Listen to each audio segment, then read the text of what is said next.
Hello guys, welcome again. जहाँ तू वहाँ मैं के अगले एपिसोड में, जहाँ पर हमने कल सुना था कि आरोही को जोया पार्टी से बाहर लेके आई थी। आरोही थोड़ा अनकंफर्टेबल फील कर रही थी, तो जोया उसे काम डाउन करती है एंड उसके दोस्त आकर के आरोही को अपने साथ लेके जाते हैं। वहीं जोया ने धीरे से दुष्यंत को अपने पास बुलाया। पार्टी की रोशनी और संगीत के बीच भी उनके चेहरे पर एक अलग सी सख्ती सी दिखाई दे रही थी। ऐसा लग रहा था जैसे कि वो इस माहौल का हिस्सा नहीं है या फिर थे नहीं। दुष्यंत जोया के पास आकर थोड़ा झुका। उसने कहा, जी मैम। जोया ने बिना उसकी तरफ देखे कहा, तुम्हें पता है ना कि रवि के साथ क्या करना है? दुष्यंत ने एक सेकंड की भी देरी नहीं दिखाई। उसने कहा, यस मैम, लेकिन आप चाहे तो मैं पूरी तस्वीर दोबारा आपके सामने क्रिएट कर सकता हूँ। अब जोया ने उसकी तरफ देखा। उसकी आंखों में गुस्सा नहीं था, बल्कि एक ठंडी सी साफ झलक थी। इसे बहुत शोर है या फिर उसे क्या फील हो रहा था, वो अपनी आवाज़ में उसको सही नहीं करती है। और वो कहती है कि शायद रवि को बहुत शौक है लड़कियों से खेलने का, लोगों को मोहरों की तरह इस्तेमाल करने का। दुष्यंत चुप रहा। वो जानता था कि जोया अब तक बोलती है जब तक कि वो खुद रुक ना जाए। वो कहती है, आज जो हुआ वो सिर्फ एक पार्टी नहीं थी, ये उसकी सोच थी, उसका तरीका। और मुझे ये तरीका बिल्कुल पसंद नहीं आया। दुष्यंत ने अपना सर हिलाया और उसने कहा, आप चाहती है कि हम उसे वहीं चोट पहुंचाएं जहां उसे सबसे ज़्यादा भरोसा है। जोया की होठों पर हल्की सी मुस्कुराहट आ गई, और ये मुस्कुराहट बहुत ही ज़्यादा खतरनाक थी। उसने कहा, बिल्कुल। उसका नाम, उसकी इमेज और उसका सेल्फ कॉन्फिडेंस। ये बोलते बोलते वो एक पल के लिए रुकती है और वो कहती है, आज के बाद ये इस लायक नहीं रहना चाहिए कि वो किसी लड़की को अपनी इज्जत समझ सके। दुष्यंत ने शांत स्वर में कहा, सब कुछ नियमों के अंदर होगा मैम, कोई सीधा वार नहीं होगा। ऐसा लगेगा कि ये सब उसके अपने हौसलों का नतीजा है। जोया ने एक गहरी सांस ली और उसने कहा, और याद रखना दुष्यंत, उसे जरा भी अंदाजा नहीं होना चाहिए कि इसके पीछे हमारा हाथ है। दुष्यंत ने उसकी बात पूरी कर दी। जोया ने उसकी तरफ देखा और इस बार बहुत ही शांति के साथ कहा, अच्छा है कि तुम मुझे समझते हो, तुम हमारी बातों को समझते हो। दुष्यंत ने थोड़ा सा पीछे हटते हुए कहा, मैं हर कदम सोच समझ कर रखूंगा, सही समय पर और सही जगह पर। जोया ने आखिरी बार भीड़ की तरफ एक नज़र डाली। वहाँ रवि हंस रहा था, लोगों से बातें कर रहा था, और वो इन सब चीज़ों से बिल्कुल बेखबर था। कुछ लोग, जोया ने बेहद शांति भरी आवाज में कहा, ये लोग भूल जाते हैं कि हर खेल में कोई ना कोई उनसे बेहतर खिलाड़ी होता है। दुष्यंत ने उसकी बात सुनी और हल्के से अपना सर हाँ में झुका दिया। जोया आगे कहती है, और कभी कभी खिलाड़ी को पता नहीं चलता कि खेल कब उसके हाथ से निकल गया। दुष्यंत ने इस बात पर कोई जवाब नहीं दिया, और जोया ने भी अपना गिलास उठाया और एक और घूंट लिया, और फिर उसने अपनी डायरेक्शन बदल कर दूसरी दिशा में चल पड़ी, जैसे सब कुछ बिल्कुल ही नॉर्मल हो। थोड़ी देर बाद पार्टी का शोर शराबा जरा कम होने लगा था। मेहमान धीरे धीरे बाहर निकल रहे थे। उसी भीड़ के बीच रवि भी बाहर की ओर बढ़ा। उसके चेहरे पर वही पुरानी मुस्कुराहट थी, जैसे आज की रात उसके हिसाब से ही गुजर रही है। वहीं पार्किंग एरिया के पास पहुंचते ही उसका पीए बहुत तेज कदमों के साथ उसके पास आया और उसने कहा, सर, आज का इंतज़ाम हो गया है। उसने ये बात बहुत ही मुस्कुराहट के साथ कही थी। रवि रुक गया। उसने सिगरेट निकालते हुए हल्की सी हंसी के साथ उसकी तरफ देखा। उसने कहा, हो गया? पीए ने चारों तरफ नजर दौड़ाई और फिर धीमी आवाज में बोला, yes sir, hotel number 9 book है, सब इंतजाम हो गया है, बस अब आप आराम और एंजॉय कीजिए। रवि ने सिगरेट सुलगाई और एक कश लिया और धुएं को हवा में छोड़ते हुए कहा, तुम लोग भी कमाल करते हो, हर चीज़ बिना पूछे कैसे समझ जाते हो। इस बात पर पीए मुस्कुरा दिया और उसने कहा, सर, आपकी पसंद हमें अच्छे से पता है। रवि की आंखों में एक चमक सी आ गई थी। आज की पार्टी मज़ेदार थी, उसने धीरे से अपने पिए से कहा। और कुछ चेहरे खास तौर पर बहुत ही ज़्यादा खास थे। ये कहते हुए उसने पिए की तरफ कुछ नोट्स बढ़ा दिए। रवि की कार की तरफ बढ़ते हुए पिए ने कहा, जी सर, अब आप चलिए एंड एंजॉय कीजिए। और ये कहते कहते उसने एक और बात उसे याद दिलाई कि सर कल मीटिंग भी है, तो ज़रा सुबह टाइम से। उसने आगे के वर्ड्स बिल्कुल खा लिए, जैसे उसे पता है कि आगे क्या होना है। वही थोड़ी देर बाद कमरे में घुसते ही दरवाज़ा बंद होने की आवाज़ आई। कमरे की लाइट हल्की थी, जैसे जानबूझकर माहौल को वैसा क्रिएट किया गया हो। एक हल्की सी आवाज़ उस कमरे में थी, लेकिन कोई शोर नहीं था। कमरे के बीच में एक लड़की चेयर पर बैठी हुई थी। उसके हाथ आपस में जुड़े हुए थे, उसकी उंगलियां कांप रही थी, उसकी आंखें बार बार दरवाजे की तरफ जा रही थी। रवि ने जैकेट उतारी, बेड के पास रखी और कुर्सी पर टांग दी और आराम से बोला, इतना डरने की कोई ज़रूरत नहीं है, तुम लोग बात बात पर घबरा जाते हो। लड़की ने धीरे लेकिन साफ आवाज़ में कहा, मुझे लगा बस पार्टी तक ही रहेगा, मुझे यहाँ नहीं आना चाहिए था। रवि ने हल्की हंसी हंसी तुमने कुछ गलत नहीं किया, बस तुम ज़्यादा सोच रही हो। वो 2 कदम आगे बढ़ा, फिर रुक गया, जैसे खुद को बहुत ही ज़्यादा सभ्य दिखा रहा हो। उसने कहा, अब मैं बैठ जाऊं? खड़े खड़े बात करना मुझे अजीब लगता है। लड़की ने सिर हिलाया और उसने कहा, सर सर। बस उसके मुंह से सर ही निकला। रवि के चेहरे पर एक पल के लिए सख्त भाव आ गया। उसने खुद को संभाला और कहा, इतनी जल्दी मुझे कहाँ की है। उसने जानबूझकर अपनी आवाज़ नरम रखी और कहा, मैं कोई ज़बरदस्ती नहीं करना चाहता, सब कुछ आराम से हो जाएगा, बस तुम साथ देना। लड़की ने उसकी तरफ देखा, उसकी आंखों में डर साफ दिख रहा था। उसने कहा, मुझे नहीं करना है सर, प्लीज़ मुझे जाने दीजिए। रवि ने लंबी सांस ली, जैसे वो अपना पेशेंस दिखा रहा हो। तुम लोग हर चीज़ को इतना मुश्किल क्यों बना देते हो? फिर उसने कुर्सी खींचकर अपने पास बिठाते हुए कहा, ठीक है, पहले बात करते हैं। लेकिन उसने इतना ही कहा था कि दरवाजे पर ठक ठक की आवाज़ हुई। दरवाजे पर ये दस्तक कोई आराम भरी नहीं थी, बल्कि बहुत जोर की थी। इसी के साथ दरवाजे का लॉक टूटा और कमरे की हवा एकदम से जैसे भारी हो गई। रवि चौंक कर खड़ा हो गया। कौन है? उसकी आवाज़ ऊंची थी, लेकिन कोई जवाब नहीं आया। लड़की ने डर के मारे एक कदम पीछे हटते हुए कहा, ये कौन हो सकता है? रवि ने दरवाजे की तरफ देखते हुए कहा, घबराओ मत, शायद होटल का स्टाफ होगा। लेकिन अगले ही पल दरवाज़ा खुला। 3 आदमी अंदर आए। ना सूट बूट, ना पुलिस की वर्दी, ना ही कोई खास चीज़ उन्होंने ओढ़ी थी। बस चाल, नज़र और खड़े होने का तरीका बिल्कुल पेशेवर था। रवि का चेहरा तुरंत बदल गया। ये क्या बदतमीजी है? प्राइवेट रूम में ऐसे कैसे घुसे चले आ रहे हो? उसने उनसे कहा। वहीं उनमें से एक आदमी ने बहुत ही आराम से पूछा, क्या आप रवि यादव सर हैं? रवि ने कहा, लेकिन बहुत ही ऊंची आवाज में, हाँ। और तुम लोग अभी बाहर निकलो। वहीं उनमें से एक और आदमी ने कहा, सर आज की रात आपकी योजनाओं में थोड़ा सा बदलाव होने वाला है। रवि का गुस्सा अब बिल्कुल साफ उसके चेहरे पर दिख रहा था। तुम लोग जानते भी हो कि मैं कौन हूँ?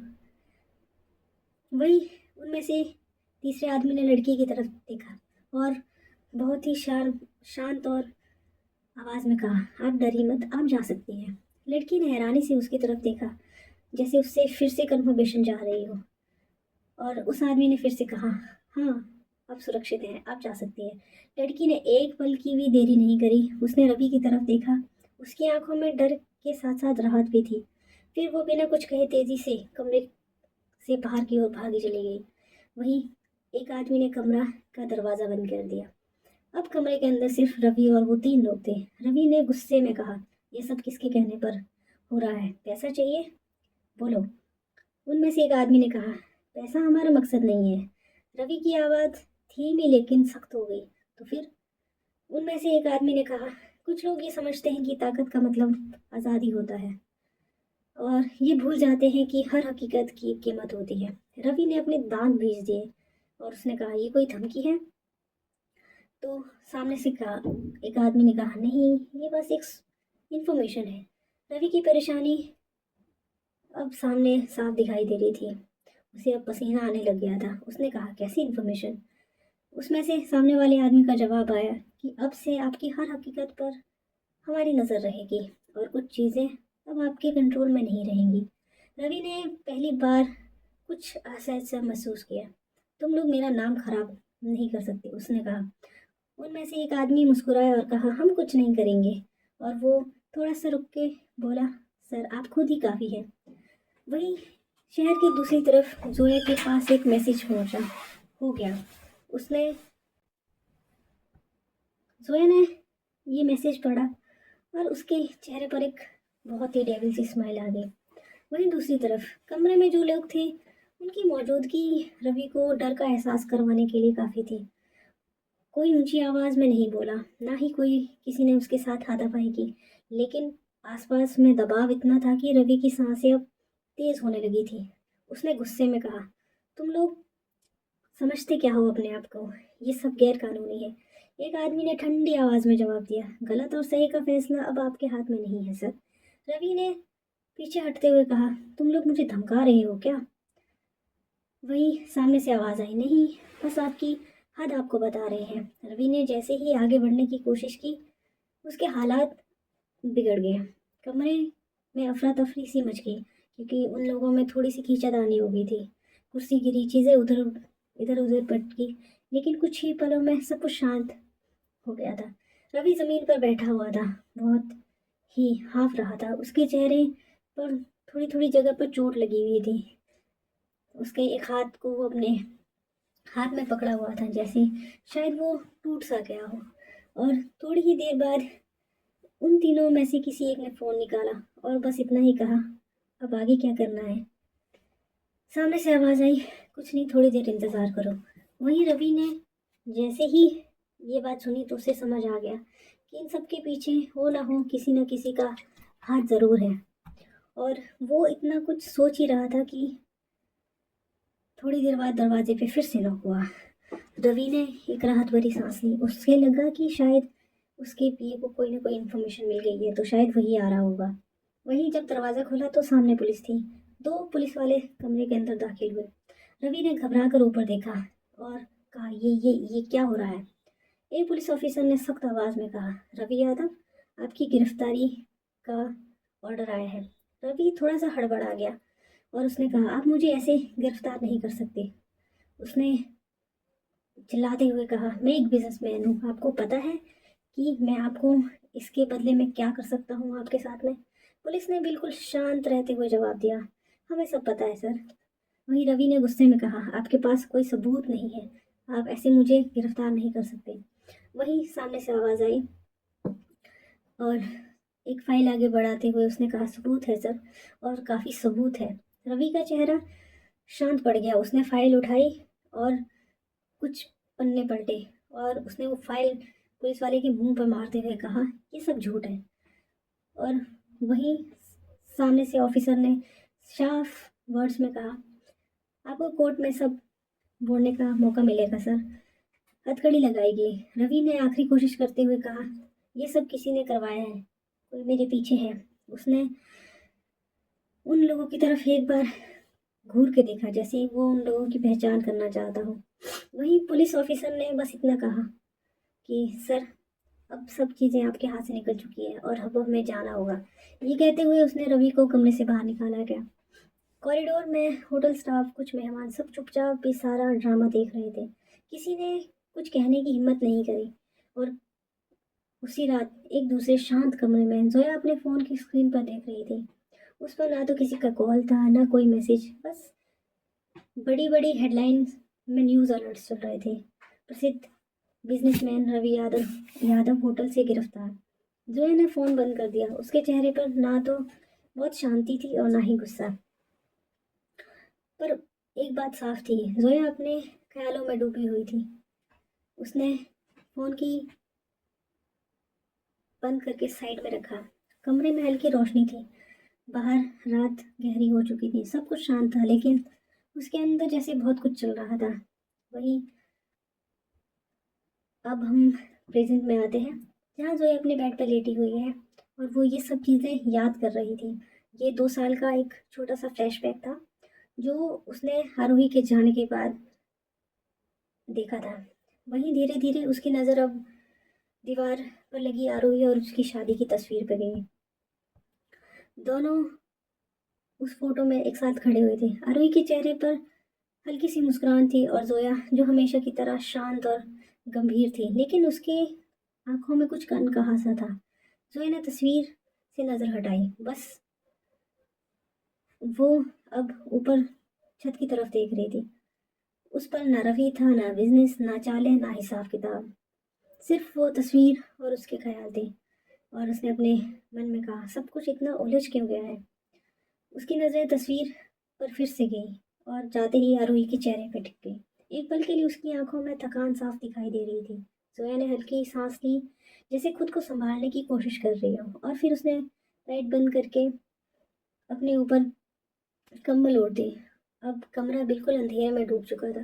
दीवार पर लगी तस्वीर अब भी वही थी, चुपचाप, जैसे किसी चीज़ का गवाह बनी हो। कुछ ही देर बाद जोया की सांसें अब धीमी होने लगी। शायद वो सो चुकी थी, लेकिन उसके मन में बहुत कुछ अधूरा रह गया था। आरोही को अपने मायके में गए हुए अब 2 दिन से ज़्यादा हो चुके थे। ऑलमोस्ट तीसरा दिन चल रहा था। इन 3 दिनों में उसने जोया को एक भी कॉल नहीं किया, ना कोई मैसेज। जोया ने भी पहले दिन उसे कॉल किया था, लेकिन उसके बाद उसने उसे कॉल या मैसेज नहीं करा जानबूझ के। वो ये देखना चाहती थी कि क्या आरोही सामने से उसको कॉल या मैसेज करती है, लेकिन हर बार फ़ोन उठाते ही आरोही जोया का नाम स्क्रीन पे देखती, लेकिन वो फ़ोन करती नहीं। उस दिन दोपहर के वक्त दादी चुपचाप सोफे पे बैठी थी। दादी को एक कॉल आता है। दादी उठाती है। दूसरी तरफ से आरोही कहती है, नमस्ते दादी, कैसी हैं आप? और दादी कहती है, आरोही बेटा, मैं ठीक हूँ, तुम बताओ, तुम कैसी हो, तबीयत ठीक है ना? आरोही ने एक पल चुप रहकर कहा, हाँ दादी, ठीक हूँ। उसकी आवाज़ में हल्की सी थकान थी, जिसे दादी शायद पहचान गई थी। उन्होंने कहा, सब ठीक तो है ना? जोया से बात हुई? आरोही की ने अपने होठ भींच लिए, नहीं दादी, अभी नहीं। दादी ने कुछ नहीं कहा, बस उन्होंने आरोही के बोलने का इंतजार किया। आरोही ने हिम्मत जुटाकर धीरे से कहा, दादी, मैं कुछ और दिन यहाँ रुकना चाहती हूँ। फोन के उस पार हल्की सी चुप्पी छा गई। दादी ने कहा, बेटा, घर की याद आ रही है या दिल भारी है? आरोही की आवाज़ अब थोड़ी सी भर आई थी। पता नहीं दादी, बस मन नहीं कर रहा अभी घर आने का। तो दादी ने कहा, ठीक है, कोई बात नहीं, तुम्हें जितने दिन वहाँ रहना है तुम रह सकती हो। जब दिल भर आए तो अपने ससुराल चली आना। ये कहकर दादी ने उसकी बात पूरी करने का वेट किया। उधर से आरोही ने कुछ सोचते हुए कहा, ठीक है दादी, मैं जल्दी ही आऊँगी। कॉल कट होने के बाद थोड़ी देर आरोही फ़ोन को हाथ में लेके बैठी रही। उसने खिड़की के बाहर देखा और बाहर उसके पापा कुछ बच्चों के साथ खेल रहे थे। आरोही ने आगे कुछ नहीं बोला, और शायद ही ये सबसे ज़्यादा उसके लिए एक सुकून वाला पल था। वहीं दादी दूसरी तरफ आंगन में बैठे हुए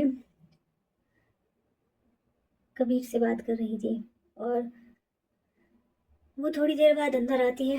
जोया ड्राइंग रूम में बैठी थी। उसका लैपटॉप खुला था, स्क्रीन पर फाइल सी, और उसकी उंगलियां कई मिनटों में कीबोर्ड पर टाइप कर रही थी। उसकी नज़र बार बार मोबाइल की तरफ जा रही थी, जो कि खाली था। उसमें ना कोई कॉल था, ना ही कोई मैसेज। उसने अपने मन में कहा, 3 दिन पूरे हो गए और अभी तक उसने ना तो कॉल किया, ना ही कोई मैसेज। उसके चेहरे पर वही हल्की सी टेंशन अब आने लगी थी। दादी स्टडी रूम के अंदर आती है और कहती है, जोया बेटा। जोया ने सर उठाया और कहा, हाँ दादी। दादी उसके सामने वाले सोफे में बैठ गई। एक पल के लिए दोनों के बीच चुप्पी रही, जैसे वो कुछ शब्द कहना चाह रहे हो, लेकिन वो जोया को पहले ऑब्जर्व कर रहे थे। उन्होंने कहा, आज रूही का फ़ोन आया था। उसने कहा कि वो ठीक है और वो कुछ दिन अपने घर रहना चाहती है। जोया ने गहरी सांस ली, लेकिन उसने अगला सवाल नहीं करा। दादी ने उसकी आंखों में देखा और कहा कि बेटा, क्या तुमसे उसकी बात हुई थी? जोया ने बस हाँ में अपना सर हिला दिया। उसने ये नहीं कहा कि बात हुई या नहीं हुई। दादी ने आके कहा कि वो कह रही है कि वो कुछ और दिन अपने मायके में रहना चाहती है। जोए के शब्द कानों में जैसे ये शब्द जाते हैं, अचानक कमरे में सन्नाटा सा छा जाता है, लेकिन उसके होठों से एक ठंडी हंसी निकलती है। मतलब उसने ये भी मुझे बताना ज़रूरी नहीं समझा। दादी ने तुरंत कहा, ऐसा मत सोचो बेटा। लेकिन जोया अब रुकने के मूड में नहीं थी। वो व्हीलचेयर को आगे करते हुए बाहर की तरफ चली गई और उसने दादी से पलट कर कहा, मैं उसकी वाइफ हूँ, कोई बाहर का इंसान नहीं। उसकी आवाज़ में गुस्सा साफ था, लेकिन उस गुस्से में भी चोट थी। और उसने अपने मन में कहा कि अगर उसे रुकना था, अगर उसे स्पेस चाहिए था, तो वो एक बार मुझे फ़ोन करके कह सकती थी।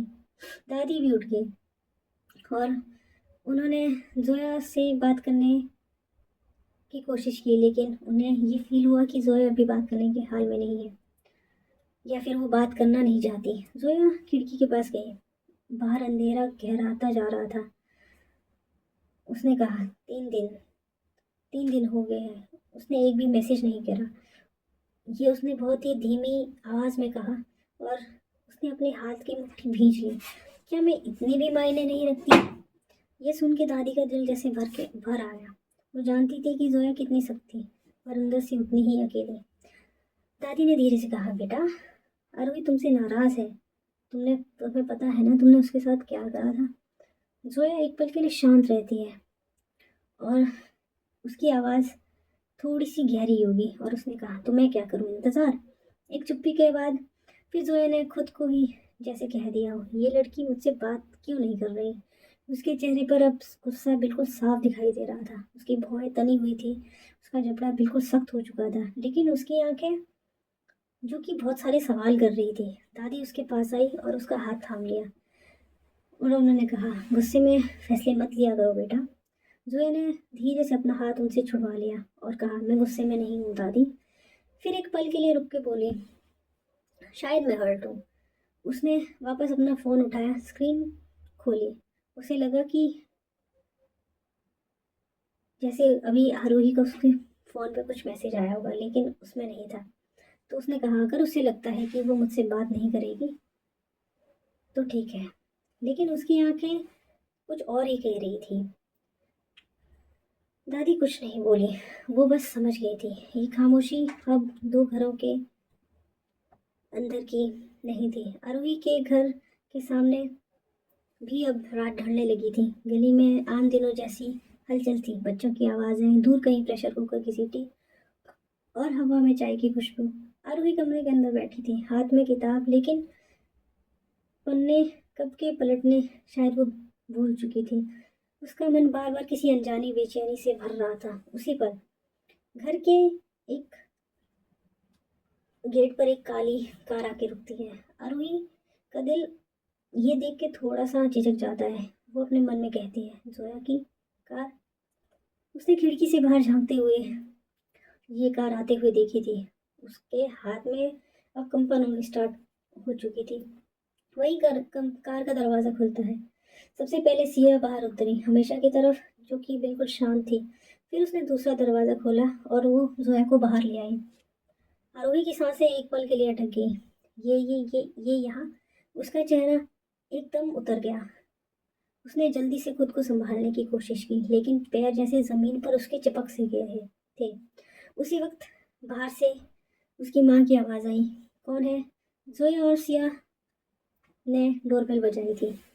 आरोही की माँ ने दरवाज़ा खोला और उन्होंने सामने देखा तो एक पल के लिए वो भी हैरान रह गई। इतनी सजी धजी और आत्मविश्वास से भरी हुई गंभीर लड़की। उन्होंने सिया को पहचानने में थोड़ी देर कर दी।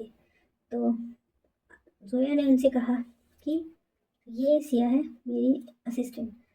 तो आरोही की माँ उन दोनों को अंदर ले आती है और फटाफट से जोया के लिए कॉफ़ी और सिया के लिए चाय बना के लाती है और कहती है, आप यहाँ अचानक? जोया ने सीधा जवाब दिया, मैं आरोही से मिलने आई हूँ। आरोही की माँ थोड़ा सा हिचकिचाते हुए कहती है, वो ऊपर है। जोया ने सिर हिलाया, मुझे पता है। वहीं थोड़ी देर बाद आरोही के पापा भी आते हैं। वो कुर्सी पर बैठ जाते हैं। जैसे ही वो ज़ोया को देखते हैं तो वो उससे थोड़ी-सी बातचीत करने लगती है। वही आरोही की माँ कहती है, आरोही शायद ठीक नहीं है, मुझे ऐसा कुछ दिनों से लग रहा है। ज़ोया ने नरमी से लेकिन बहुत ही दृढ़ता से कहा, आंटी मैं समझती हूँ, लेकिन उसने मुझसे अभी तक कुछ कहा नहीं है। उसकी आवाज़ थोड़ी सी भारी हो गई थी। उसने कहा 3 दिन हो गए हैं, एक कॉल एक मैसेज भी नहीं करा। वहीं आरोही के पापा की आवाज़ अब गहरी हो गई थी। बेटा कभी कभी खुद को समझने के लिए शायद आरोही वक्त लेती है। जोया ने उनकी तरफ देखा और कहा, मेरी वाइफ होने के नाते क्या मुझे वो वक्त देने का भी लायक नहीं समझती है? आरोही की माँ का चेहरा अब नरम पड़ गया। उन्होंने कहा, आप नाराज हैं? जोया ने तुरंत सर हिलाया। नहीं। फिर एक पल के लिए रुक कर बोली, मैं बस थोड़ा सा उससे हर्ट हूँ।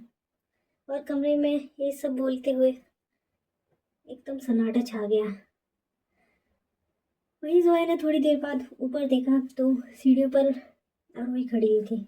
वो नीचे आई और उसने कहा, आप यहाँ क्या कर रही हैं? वहीं सिया ने कहा, मैम वो बस मैम आपसे मिलना चाहती थी, इसीलिए वो आए हैं। और हवा में जैसे कुछ पल के लिए शांति सी छा गई। जोया ने सिया की तरफ देखते हुए कहा, सिया तुम जा सकती हो। अब यहाँ पर मेरा ध्यान आरोही रखेगी। आखिरकार वो मेरी वाइफ है। जोया ने आरोही की तरफ देखा। उसकी आंखें जैसे हल्की सी हैरान थी, लेकिन जोया की आंखें शरारती थी, जैसे वो उससे कह रही इतना चाहती हो कि तुम बहुत भाग रही हो। अब तुम आगे कैसे भागोगे? आरोही ने नज़र झुका ली। उसका दिल तेजी से धड़क रहा था और गाल अब थोड़े से हल्के से गहरे होने लगे थे।